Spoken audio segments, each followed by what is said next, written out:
Hindi mo pwedeng bunutin yung isang sinabi niya and separate it from everything else he said, no? Kasi sabi din niya, wala daw siyang kinikita dyan sa mga inaareglo niyang mga insertions na siguro naman hindi ka panipaniwala, no? Kung titignan mo yung mga dates na sinasabi niya, hindi naman tugma dun sa mga developments na sinasabi din niya. So sa tingin ko, if you look at the overall statements of Mr. Ko, parang nabunot na lang sa kung saan-saan. And syempre, babanggitin niya yung mga taong nababanggit na rin, especially those that he feels will lead to greater credibility for himself, no?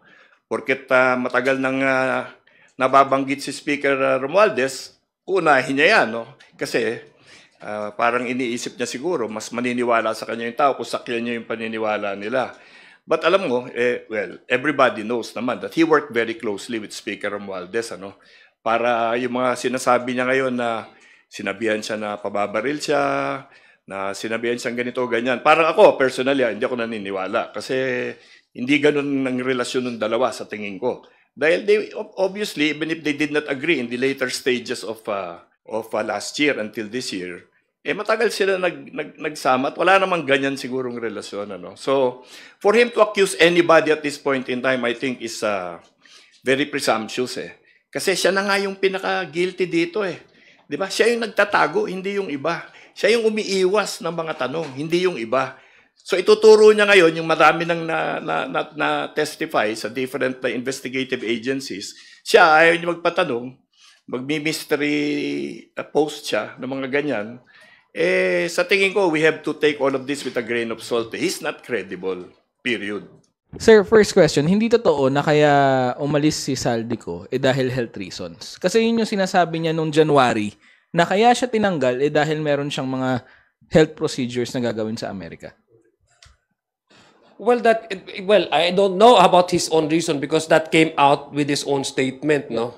That's his statement. But the general sentiment is that he's no longer serving the interest of the entire APRO committee. But since, there's a sense of interparliamentary courtesy among members, we do not want to debate on the statement of one of our colleagues, as a sign of respect. Patanong po ng office, after the video statements of Zaldico, Representative Kiko Barsaga is now calling on government agencies to withdraw their support from the President. And anybody po? Deputy Speaker po, kayo po ang sasagot. Patanong po ng officer. Tina, nakakawalang gana naman mga tanong natin. Sir, ako'y napag-usapan natin si napag-utusan Saldico lang, at saka si Barsaga na naman. Sir, kasi wag na connected siguro. nga doon sa mga revelations Huwag na daw. siguro, pusa yun Di ba? Huwag na lang natin pansinin yung mga tanong ng ganun. Kasi, sus Maria naman, ang daming mga seryosong pwedeng pagkuhanan ng mga tanong. Huwag bakit sa kanya pa.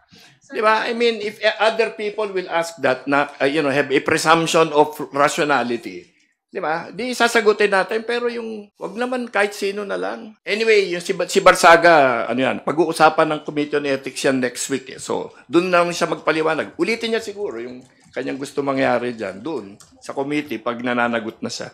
Alright mga kababayan, so tila nag-iba na nga ang ihip ng hangin dito sa House of Representatives, no? Itong mga dating muka na nakakasama po dati ni Congressman Saldico ay tila hindi na siya pinaniniwalaan ngayon, no? At ito nga pong mga inilabas na salaysay ni Saldico ay hindi po nila pinaniniwalaan at ito nga po ay parang kasinungalingan lamang, no? At makikita po natin mga kababayan na parang nag-iba yung mga nakikita ngayon nating mukha dito sa House of Representatives. Tanging si Adjong na lamang po ang natitira ata, no? Hindi na kagaya dati na napakarami ang umaatake, no? Sa panahon ngayon mga kababayan na talaga namang naglalabasan yung mga naglalakihang issue, talagang marami po ang mga taong mai-involve talaga dito, no?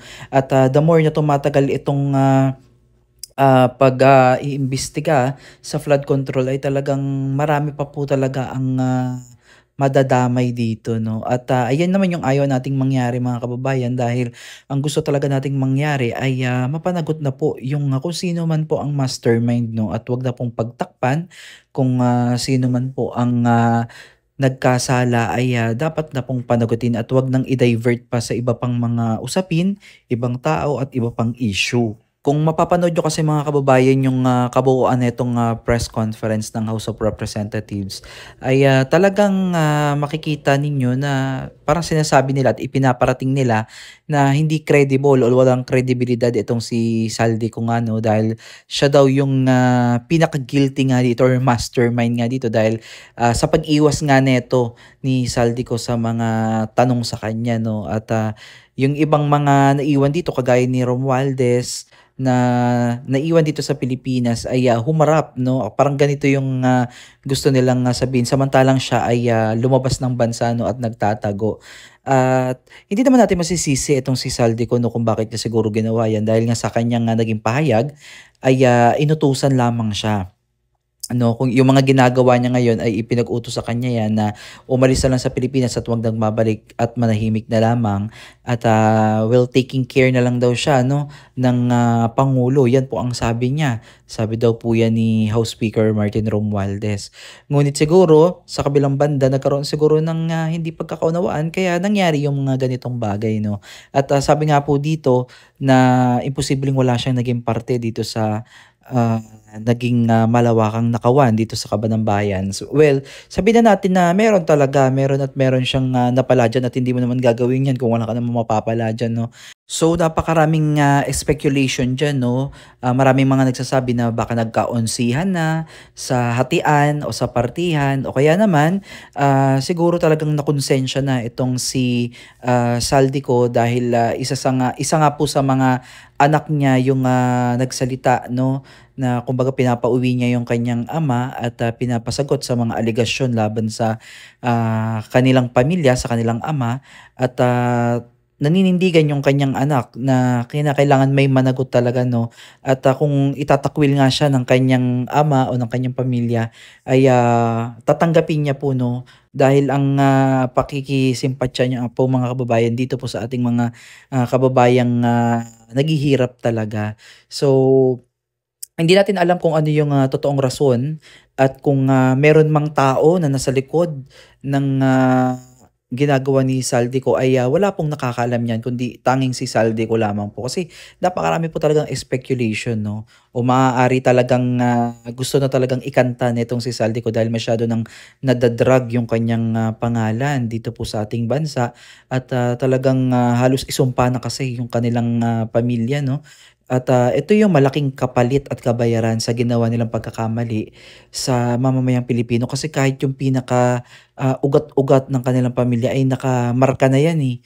Kumbaga hindi na mabubura yan sa kasaysayan, no. So ang tanging paraan niya na lamang ay sabihin niya na lang yung katotohanan at yun lang yung ano ko, no, parang gusto ko lang mangyari dito sa ginagawa ni Saldico. Kesyo gusto niya nang ipalabas lahat ng kanyang mga nalalaman. Sana wag niya nang gawing part 1, part 2, part 3, no? Parang ginawa niyang episode kasi yung kanyang pag-amin. So much better sana kung isahan na lang, ilatag niya lahat ng kanyang ebidensya, nalalaman para at least may bigat, no? At much better kung may pagkakataon ay lakasan niya na yung loob niya, no, na umuwi dito sa Pilipinas at sumpaan niya yung kanyang mga magiging salaysay o mga naging salaysay upang magkaroon ng kredibilidad at bigat itong mga aligasyon niya.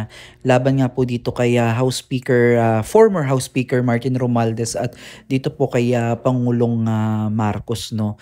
Dahil talagang napakalaking isda nito mga kababayan. Kaya nga sabi nga po dito sa ginagawang investigasyon ng ICI, marami po ang mga hindi naniniwala dito mga kababayan, no. Kasi ikaw ba naman, magtayo ka ba naman ng independent body na mag-iimbestiga dito sa flood control na exclusive for flood control, pero still 100 days na mahigit lumipas mga kababayan, wala pa rin pong improvement dito po sa investigasyon na ginagawa. At sabi nga din po ni Senator Marcoleta dito sa kanya naging speech kagabi sa INC rally dyan sa Maynila ay hindi naman sila maituturing na ano 'no, individual body o kumbaga nagsasariling imbestiga kasi nanghihingi din sila ng tulong sa iba't ibang ahensya, eh.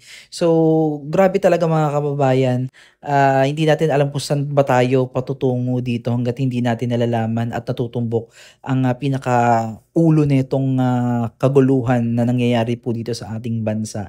Kaya ito yun po yung, panawagan ng ating mga kapatid na INC.